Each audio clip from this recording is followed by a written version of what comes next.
secondary things your primary time? April. Why am I giving secondary things my primary time? And that's when I started looking at myself. I'm surviving, I'm still remaining, but I need to be thriving. And we also need to be thriving within our own lives. And so for me, the scientist in me, and I know we have plenty of scientists here, I started saying I need to give primary time to the primary things.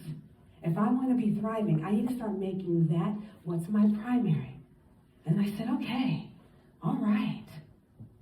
How do I do that? Oh, okay. Well, it took a minute. And I started researching and I started getting book after book, every health book, every self-awareness, every self-development, any one of them. I read every single one. But I found one that was simplistic and had some key points that I wanted to share with you. Because I recognized that if I can hold on to some 3 key points in this, I can start thriving in other ways. And so because of that, I want to share that. And I think that we as Toastmasters leaders, as we as being the change agents for our own club, we can start moving that idea, those concepts, to our clubs. And start moving this concept of surviving to thriving. The book that it was, Change or Die. Mind you, I'm looking for change, right? I'm reading book after book, and then I see this title. Whoa, yeah. The concept of the book was relatively simple. And it started with the idea that why is it in our lives when we know we need to change, or the outcome could be death, we still don't do it? And I remember thinking to myself, go on. And it read, essentially, for example, those that suffer heart attacks. You suffer a heart attack. Your doctor says you need to change your life, change your diet, do healthy things, exercise, move forward, change how things are going. And most people, yeah, doc, sure, I'll do that. But about 20% of people do nothing and suffer a second heart attack. Why is it when we know, we still don't? 3 simple keys, and I want to help you with that. Number 1, our environment. We change what is around us. It is inevitable your environment will influence what you do. It is inevitable that your environment will influence what you do. And that was a quote by Duncan Sheik. And how many people believe that? What's around you will influence you. Around you will influence you. We like to think that it won't, but it will. We like to think that if I put the cookies to the side, another on the table, I'll walk past them. I'll be fine. I got willpower. No. What is around you will influence you. So whether that is people, that is places, or that is things. For me, I started with that. What in my environment was I seeing myself stuck? What was causing me to be surviving? So the first thing I did was a self-assessment. I looked in, I broke it down. I started seeing, if I'm in this rut, I'm going from work to home, to bed. I like my bed.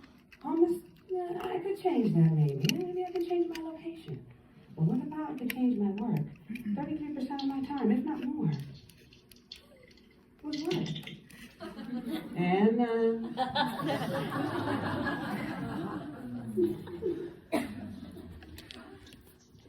with that being said, I knew I needed to make a change on my job. I needed to change where I was at. It was a lot of my time, sometimes even overtime, I was going to be doing work. So why not find something that you're going to have this much time that I wanted to start to thrive in? I wanted to thrive in a job where I was growing and making a difference and an impact. And that wasn't happening. I needed to change my job. What's my dream job look like? I have no idea. But I knew one thing, one little piece, and sometimes that's all you need to start with, is one small piece. I wanted to present. I wanted to speak to people. I wanted to have a moment where I could talk to them maybe about, in this case, pharmacy, where I could talk to them about the medicine, the healthcare. I didn't know what I was going to talk about, but I wanted to speak to people. I started with that. If my dream job involved at least that, then I'm looking for the dream job that gives me that. Am I ready for that, though? So what did I do?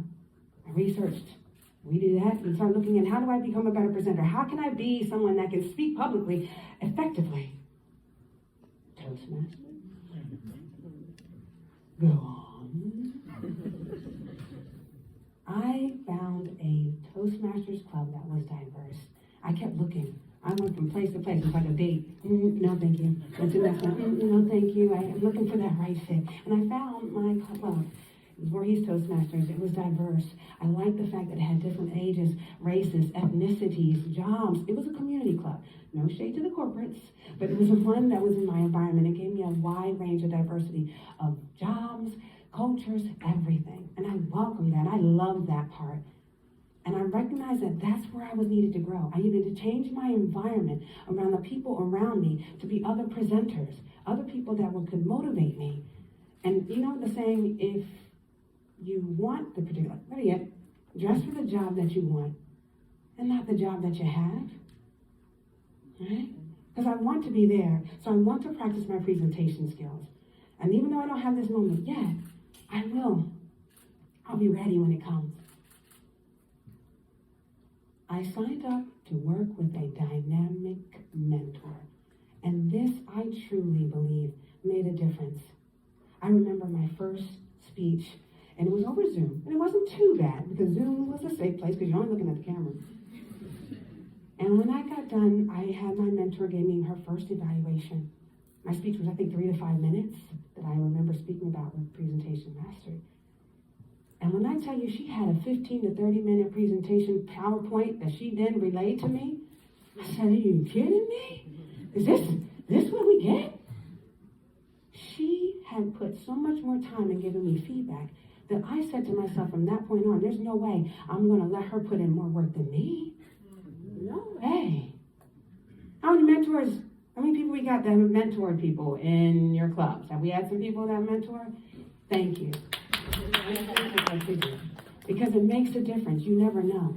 You never know who you're going to be mentoring that could be the next world champion or the next orator, or the next president, the next anything. Because when they're coming to you, they're getting feedback. And if you're giving it to them, it's exponentially grows.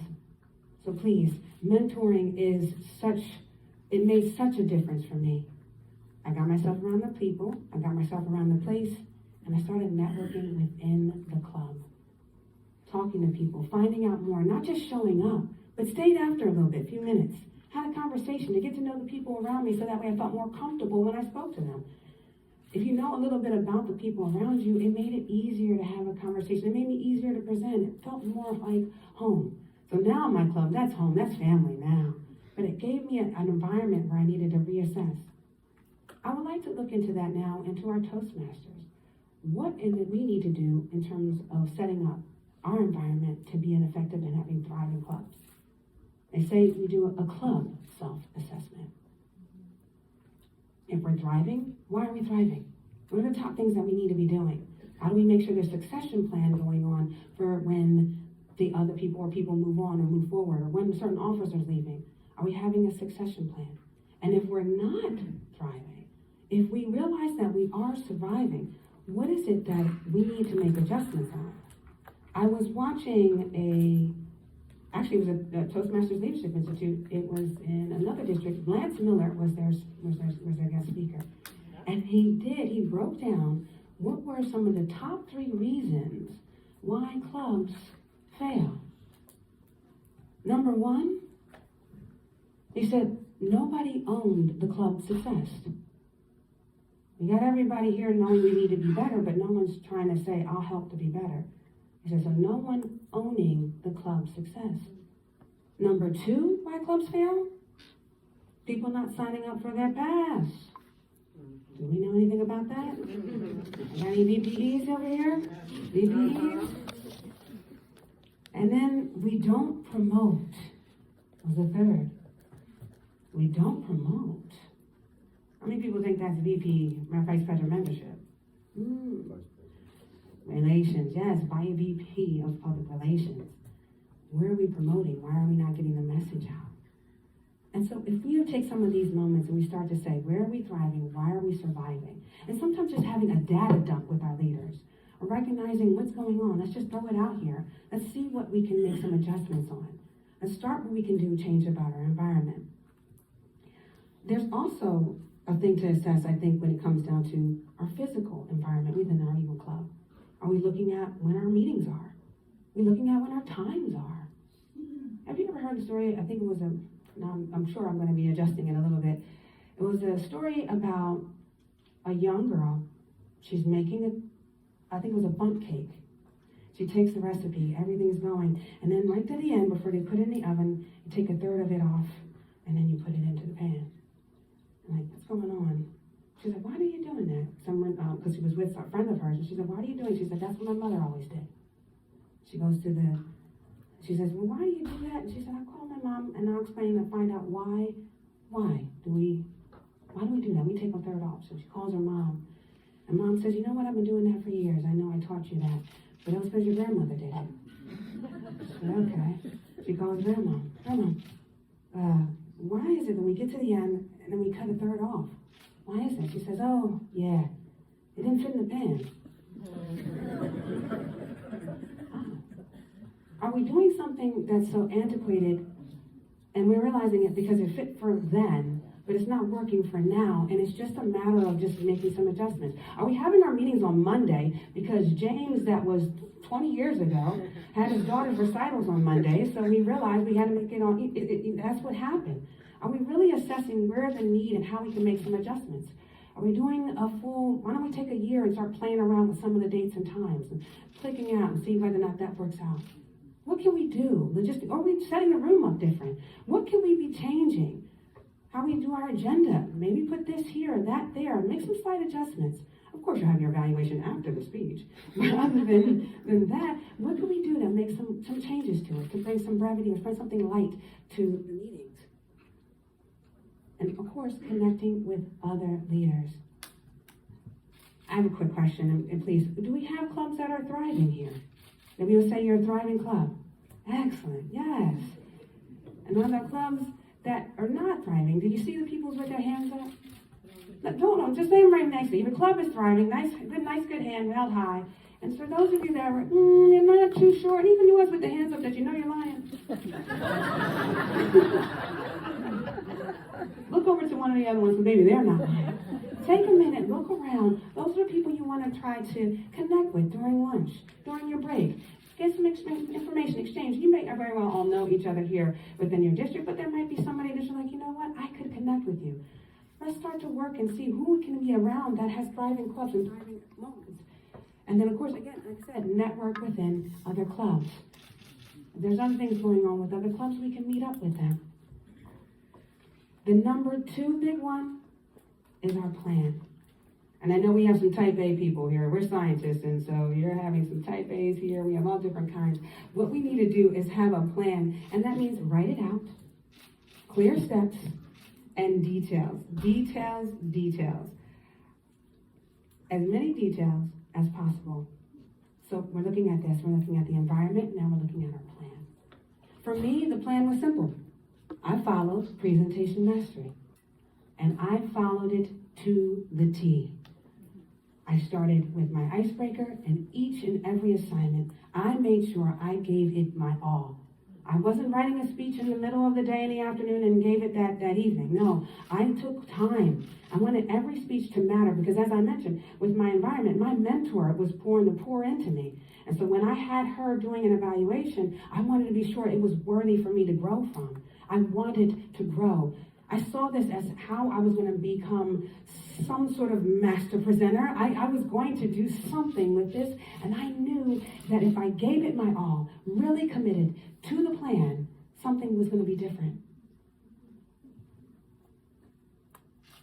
I then utilized the club for my professional and my personal growth.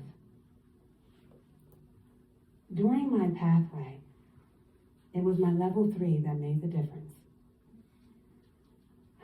It was connections through networking. I remember it very, very well because the assignment was go to an event where I had to wear my name badge and I had had to go around and meet people. And I hated networking. I hated small talk. I did. It was something about it that just seemed so, what's the weather? How do you feel about today? Oh, was traffic bad? I prefer deeper. So when we have to deal with so much surface level, I just had so much anxiety about it. But it told me go to an event, and I chose the district conference. It was working out that it was just that one having in that next month. So I got there, nervous. And I realized these people were great. They were kind, they were nice, and actually we didn't have to talk about the weather and kids and pets. We could talk about Toastmasters. And I had fully committed. I was my plan. What was your icebreaker? Have you ever lost your placing on a speech? Did Anna ever call in and just start talking on you? Did that happen to you? So you start having those connections, having deeper conversations, and you're like, okay, this is great. These people are welcoming. This was a great place to be. And I started networking, seeing different people that I could see and connect with. And then I realized I got to see a contest. I got to see how the contests were. They had it up on a big screen. People were showing their 7 minutes. They were pouring it out. And in our booklet, we had given a booklet, we had a judge's ballot. So I got to sit back and watch as they spoke. What were they good at? What was this? What was that? What could they have changed? And so by the end of it all, I had my top 3. Now it was a game. I want to see my 3 match with the judges' 3. And I saw how this wasn't as scary as I thought it was. Because when I did my research and Toastmasters came up, I saw the world champions. Those speeches were phenomenal. They were so impressive. They were great. All I could think at that time, I'm not going to get there. No way, it's going to take forever. But I realized, no, these are actual people with actual stories, and it's not as scary as I thought it was. And that made a difference. I networked, and I realized maybe it's time to start pushing myself just a little bit further. And I spoke to my community. I started realizing if this is what I want to do and I want to present, I need to step out, not be around all the people that are warming and loving, but I needed to step out and see the community that I said I was going to help. At the time, it was during COVID, so we were doing things that were over Zoom, a few things that we did in person. And I started talking to people about vaccines. I had a conversation. My community needed to hear about it. My community was mistrustful. My community had some moments when they weren't too sure, but they wanted someone they could talk to. What were some of the pros, the cons? Which one may be better? Which one's not? What is mRNA? Let me break it down. And I used what I leveraged here at Toastmasters, that confidence that it helps to build, and that connectivity, and I was able to open up to them. That started showing the differences of what I could do. Looking into what we can plan to build some of our clubs. How can we make them from surviving to thriving? Determine your leaders. It's tricky. We're here at a leadership conference, we determine our leaders. We didn't determine what is the criteria for distinguished clubs. For some people, we didn't even know what it was. I didn't know. I was a newbie. I didn't even know there was such a thing. Does your club know that it should be? For those that are not thriving, because the ones that are thriving, I'm sure you all know. But the ones that were not thriving, does your club know what that is? What it takes to get there? You may know, but do they? Are we sure that we're informing everyone what that would be and why that's a benefit? Maybe we should do a conversation or a talk about distinguished clubs and what that program would look like and why. Are we setting attainable and measurable goals? Sometimes it's as simple as we started on time. If you're noticing that, time is actually a measurable goal. If it's something you can measure, it's something you can manage. So let's see about something that could be attainable. How many people are we signing up? We should have a minimum of 2 people signing up. That should be something we can measure. How many times do we reach our goal? And promoting that within our club to have some measurable, attainable goals. And of course, to promote and to publicize. Getting the message out. What are ways to do that? Brainstorm. Talk to your clubs. Be open about it. Let's get the word out.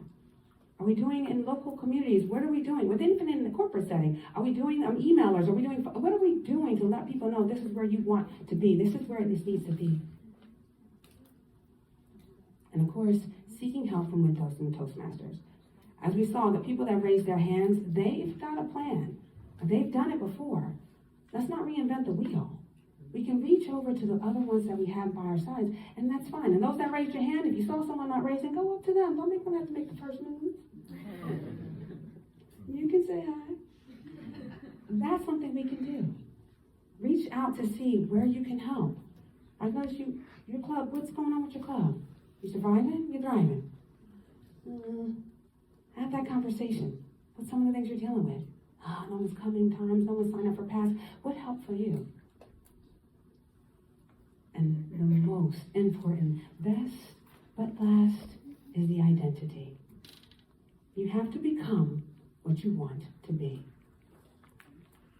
For me, I had to become, and I became, a master presenter. I had to see that for myself before that even happened. I had to make sure that I did what master presenters do. I'm going to do what master presenters do. That's why I commit to my path. And I wanted to be sure that I was going to fully embrace what this was. Completely. I took on club leadership roles because I'm a master presenter of Toastmasters. That means I'm a leader. I started off with secretary. My secretary's in the room. Hey, girl. Or down. Okay. I started with secretary. Then I went on to vice president membership. I wanted to make sure that I was there to help and promote. I want to be an advocate for Toastmasters because I was going to be a presenting master. I also signed up for a contest. Yeah. I did. Nerve-wracking. It was still scary, even though I did say, I want to do it. It still was scary. But I said, this is what master presenters do. You do what master presenters do. And I claimed personal and professional growth. I was going to grow. I was going to have that. During my path, I had presented to my club as if I were at a job interview. I handed out, it was my question and answer pad. It was in terms of presentation answer, it was the assignment for question and answers. I handed out the questions I wanted. What are your strengths? What are your weaknesses? What do we have? And then I gave my 3-minute spiel about why you should hire me. And then they asked my questions and I answered them. It was, extemporaneous in a way. And so when it came down to that interview, I had already did it. I already had the job. I already knew. Because in my mind, I'm thriving this year. It's going to happen. I walked in knowing I already had the job. I walked in knowing that I already had won. I came into the mindset that this was going to be my year to thrive. What can we do for our identity when it comes down to being the leaders for our clubs? We become distinguished. We start calling ourselves distinguished. We put that in our title, put it on the agenda. Good morning, ladies and gentlemen. We are going to start the Distinguished Club of the Chatty Chaps. That's what we're going to do. Thank you. So not having something where you're starting to claim that for yourself, claim that for your club. And again, assist other clubs. Even if you're not doing well, making sure that you're reaching out and helping someone else that's going to be moving around. And that starts to I have the mindset of being helpers. You have the mindset of reaching back to other clubs, and so helping them. That's the key. You're going to help, you're going to grow, and together you grow. So we have Mark. Let's go back to Mark. For the environment we're changing, the plan we're changing, and the identity we're changing. And then we thrive. Otherwise, we do wind up stuck in this loop. Mark was stuck on the couch. He said, one day, sitting there, his girlfriend kissed him goodbye. He was looking at the show. He didn't want to watch that. He goes to reach for the remote, and the remote's out of place. Typically, it's within arm's reach, but this time, it was just a little too far off. And it was sitting on a remote. The remote was sitting underneath a folder. He said he goes to reach, and he pulls the folder to grab the remote. He looks at it. Looks familiar. He opens it up. And there, he can see it's his discharge papers. And on the note, it was the doctor had wrote, 70%. There's a 70% chance he will not walk again. He said, I was looking at that. He said, something about that 70%. And then it clicked for him. What about the other 30? There is a chance. There's a chance I can walk again. There's a chance that I can do this. He said he started right then and there. He got himself off of the couch into his wheelchair. He had to remove himself from the couch. He had to change his environment. He also started to realize he needed to get new friends. Those friends that he was out drinking with, they started turning down their back with him anyway. And he had to start realizing that he has to have the people that support him in his camp. He needed that. His family, his friends, his girlfriend, those are the people that he needed to look into. He also set up a plan. He went with his therapist every day, in and out, doubled up on some days. And most of all, he changed his identity. He no longer was one of the 70. He claimed himself as one of the 30. He claimed himself as he was going to, no matter what, there was a chance he was going to be one of the 30. It took a while. It took a long while. But he got himself together. And he got up. And through his time and pain, he started walking again. How do I know Mark? I know him from the gym. He's a 5 a.m. gym rat every day. And he's putting on plates after plates after plates of weights and doing squats that are just unheard of. One day we're hanging out and just like outside the gym, and he says to me, did I ever tell you I was paralyzed? What? And he starts to tell me his story. I said, oh my goodness. That's inspiring. Who would have thought? He said, yeah. I'm like, are you kidding me? You should tell that story. He's like, nah. I was like, let me tell your story. That'll give me that. Just let me tell somebody that they're on the right path. If something, they don't think that they're moving in the way that they did. Because I know I found it motivating. It helped to let me know I was along the right path here. That something is possible if you make sure that you believe that it can. Because that was the biggest push of them all, that best for last. Because he said all he kept thinking was 30%. He was going to be the 30%. That's where he was. He changed his identity. He changed his environment. He set up a plan, and he changed his identity. For me, I did the similar. I joined Toastmasters. I changed my environment. I got myself a mentor. I made sure I set myself up with the right people.